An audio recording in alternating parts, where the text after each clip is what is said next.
ప్రతి ఏటా భాద్రపద మాస కృష్ణపక్షాన్ని పితృపక్షము అని, భాద్రపద మాస అమావాస్యను పితృ అమావాస్య అని పిలుస్తారు. ఈ కాలం పితృరుణం తీర్చుకోవడానికి, పితృదోష నివారణకు ఎంతో విశిష్టమైనది.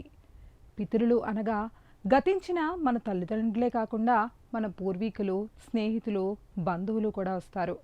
వారి ఆత్మశాంతికై గయా లాంటి క్షేత్రాలలో తిలతర్పణాలు, బ్రాహ్మణులకు అన్నదానము లేదా వారికి స్వయం పాకం అంటే పెద్దలకు బియ్యం ఇవ్వటం మన సాంప్రదాయం.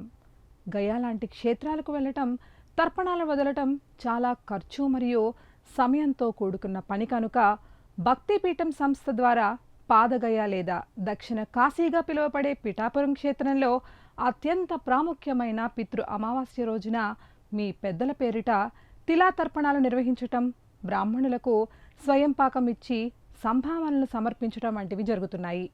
బ్రాహ్మణులకు అన్నదాన కార్యక్రమం కూడా నిర్వహిస్తున్నారు. తద్వారా మీ పితృపాదులకు ఆత్మశాంతిని ఇచ్చి మీరు పితృరుణం తీర్చుకుని వారి దివ్య ఆశీస్సులను పొందే అవకాశం కల్పిస్తోంది భక్తిపీఠం. ఈ సదావకాశాన్ని మీరంతా వినియోగించుకుని తరించగలరు.